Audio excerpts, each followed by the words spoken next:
For every soul, for every consciousness, there is some plan in God's cosmic plan. That invisible plan उसको पूरा rap करके human brain के अंदर डाल दिया गया है। एंड मेडिटेशन के साथ सडनली तुम देखोगे थोड़े समय के अंदर you start getting those thoughts in your meditation कि मुझे ये करना चाहिए। But I know, I believed in him कि his plan is somewhere waiting for me. I need to align with him, बस दैट्स ऑल। और यही किया है मैंने जिंदगी में।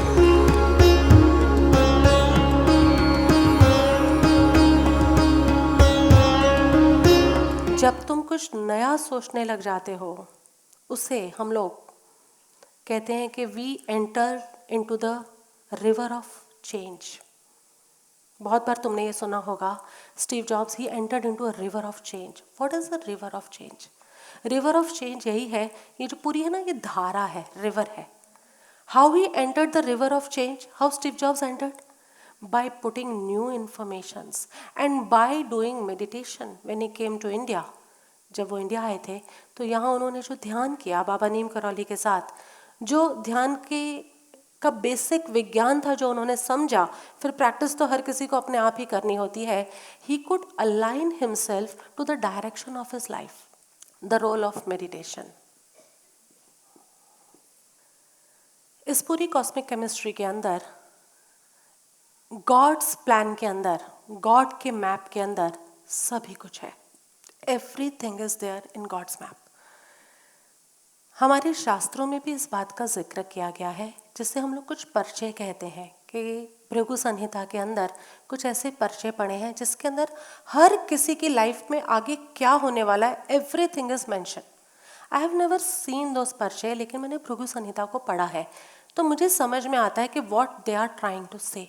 जो भृगु संहिता की बहुत ही कॉम्प्लेक्स बात है, उसी को मैं सिंप्लीफाई करके तुमसे शेयर करती हूँ कि गॉड के पास हर किसी जीव के लिए, हर किसी व्यक्ति के लिए एक फिक्स प्लान है।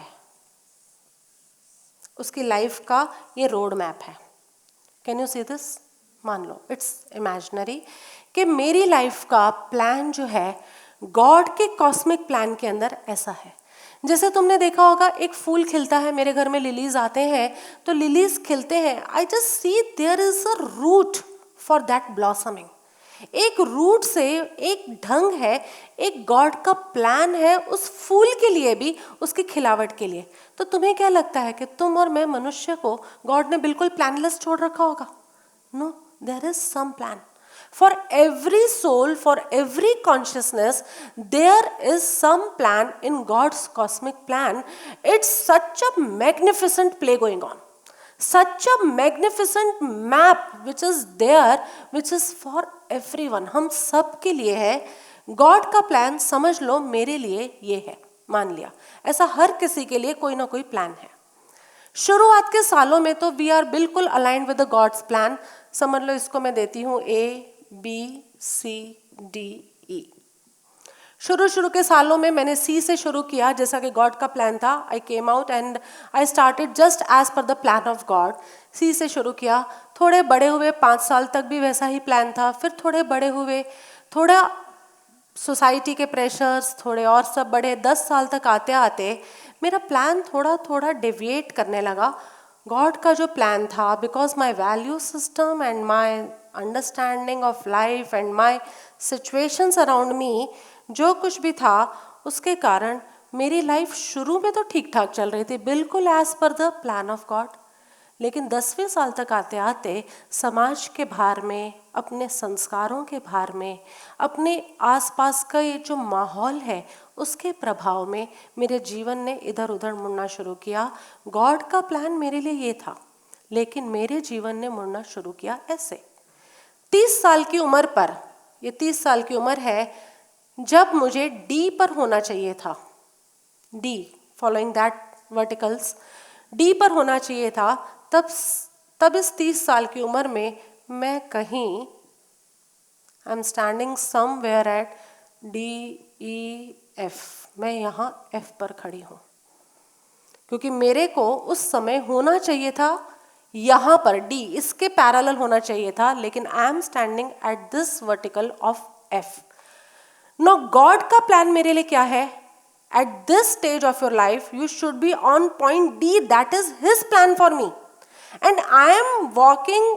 मैं किस तरह से अपने संस्कारों के अधीन होकर, संस्कारों के प्रभाव में, या जो भी विषय, विकार, राग, द्वेष, क्रोध, मान, माया, लोभ, इन सब विकारों के अधीन होते होते I am somewhat standing at F at the age of 30 when I am suppose to stand here, I am standing at F. यहाँ तक बात समझ में आ रही है? कोई भी कारण हो सकता है, जो भी मेरी अपब्रिंगिंग है, जो भी मेरी सोच है, उस कारण से गॉड का प्लान था कि 30 साल की उम्र में मुझे डी पर होना चाहिए था, मैं एफ पर हूँ। 40 साल की उम्र में मुझे यहाँ होना चाहिए था बी पे, और यहाँ देखो तो 40 साल की उम्र में मैं यहाँ B A, I am here at A. ये वर्टिकल समझ में आते हैं तुम लोगों को? Wait, need some brain for this thing. किस तरह से वर्टिकल एडजस्ट किए गए हैं? How I align my self. जो गॉड का कॉस्मिक प्लान है, जो ईश्वर का कॉस्मिक प्लान है कि 30 साल पर मुझे डी पर होना चाहिए और 40वें साल पर मुझे बी पर होना चाहिए। सी, दैट इज माई जर्नी। कुछ आगे पीछे नहीं है इसमें, मेरा रूट यही है। अब इस रूट के साथ मैं अलाइन कैसे हूं? Who is going to tell me? क्योंकि जो गॉड का प्लान है वो इनविजिबल प्लान है। That invisible plan, the yogic culture played a most important role here. That invisible plan, उसको पूरा रैप करके ह्यूमन ब्रेन के अंदर डाल दिया गया है। Every person's cosmic plan is always hidden in his brain.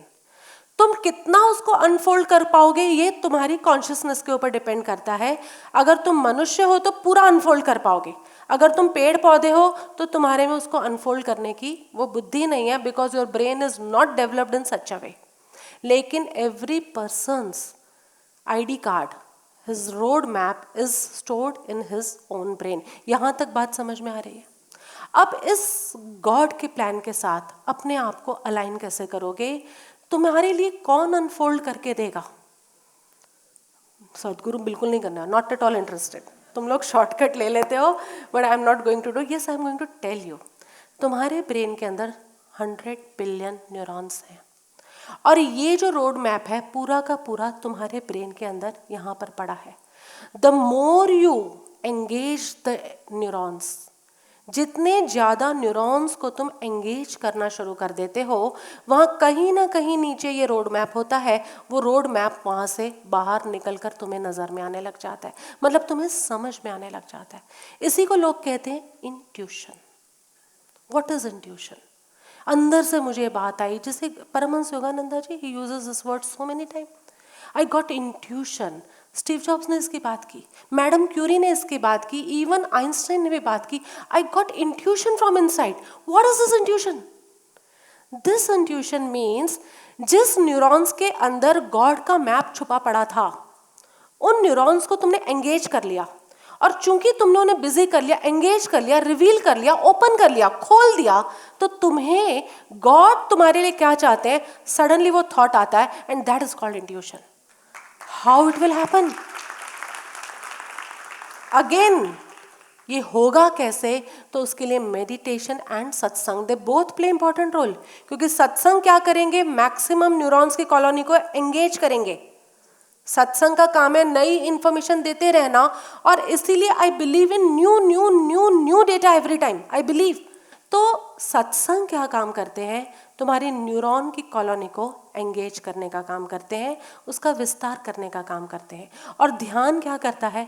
इस तरह की कॉस्मिक वाइब्रेशंस को तुम्हारे अंदर क्रिएट करता है कि वो जो भी कॉस्मिक प्लान गॉड का तुम्हारे ब्रेन में छुपा हुआ है, उस कॉस्मिक प्लान के साथ अपने थॉट्स को अलाइन कर दे। तुम्हारा जो भी थॉट पैटर्न चल रहा है, एंड मेडिटेशन के साथ सडनली तुम देखोगे थोड़े समय के अंदर you start getting those thoughts in your meditation कि मुझे ये करना चाहिए, मुझे ऐसे करना चाहिए, मुझे उठकर इससे बात करनी चाहिए, और ये सारे थॉट्स एकदम करेक्ट होते हैं, because you are on your journey from coming from F to D, from B to A. तुम उस जर्नी पर अपने आप को अलाइन कर रहे हो। Whatever vibrations you are getting within during meditation, वो सारी वाइब्रेशंस तुम्हारे करंट थॉट को गॉड के प्लान के साथ अलाइन करने का काम करती है, बिकॉज ये तो एक अदृश्य ढंग है. वाइब्रेशंस आर नॉट दृश्य, अदृश्य है. यस और नो? वाइब्रेशंस जो है वो अदृश्य है. उस अदृश्य वाइब्रेशन के अंदर तुम्हारे लिए गॉड का एक मैप पड़ा है. उस मैप के साथ अलाइन करने का काम वाइब्रेशंस ही कर पाएगी, थॉट नहीं कर पाएंगे. लेकिन ये वाइब्रेशंस कहां तक जा सकती है? जहां तक न्यूरॉन्स की कॉलोनी बनी है. ये पूरा तुम्हें सिस्टम समझ में आ रहा है? अब तुम्हें पता चल रहा है परम कृपाणु देव ने क्यों कहा सत्संग के बिना ध्यान तरंग रूप हो जाता है. तुम कर भी लोगे, वाइब्रेशंस तुम्हें मिल जाएगी, लेकिन वो वाइब्रेशंस फैली वहां तक सकती है जहां तक न्यूरल नेटवर्क्स हैं. जहां न्यूरल नेटवर्क्स एक्टिवेटेड नहीं है वहां तक वो वाइब्रेशंस जा ही नहीं सकती, और वो जाएगी नहीं. इससे क्या होगा? तुम्हें वो इंफॉर्मेशन कभी तुम अपनी भाषा में डाउनलोड नहीं कर पाओगे. इंफॉर्मेशन तो आ गई तुम्हारे खोपड़े में, इसलिए तुम्हें लगेगा नहीं things are not going right, things are not going right. लेकिन what is not going right? क्या ठीक नहीं हो रहा ये तुम समझ नहीं पाते हो. वो तुम कब समझोगे? जब सत्संग के कारण तुम्हारा न्यूरल नेटवर्क बड़ा हो जाएगा, और ध्यान के कारण उस न्यूरल नेटवर्क के जो न्यूरॉन्स हैं उनकी एक्टिविटी को डिकोड करने का तुम्हारे पास कोई प्लान आ जाएगा. Then only you can understand what is the God's plan for you. Very very important सूत्र. तो जरा तुमने एफर्ट ज्यादा लिए ना, ये मेरी जिंदगी का अनुभव है. लोग कहते हैं कि बहुत बहुत जन्मों की तुम्हारी तो पुण्याई होगी जिस कारण से तुम्हें इतना ज्ञान है. But I know, I believed in him कि his plan is somewhere waiting for me. I need to align with him, बस दैट्स ऑल. और यही किया है मैंने जिंदगी में. मैंने याद करने का काम नहीं किया. ये सब सुन के तुम्हें कई बार लगता होगा बेन प्रभु आप बाकी के 15 दिन याद करते होंगे इस डेटा को. I don't spend a time in remembering all these things. Yes, I know what concept I have to teach you.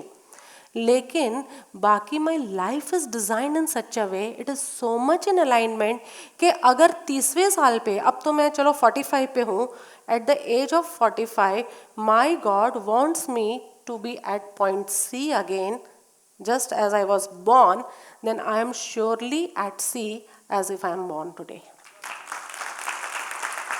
I just work like that. And this is the mystery of my knowledge.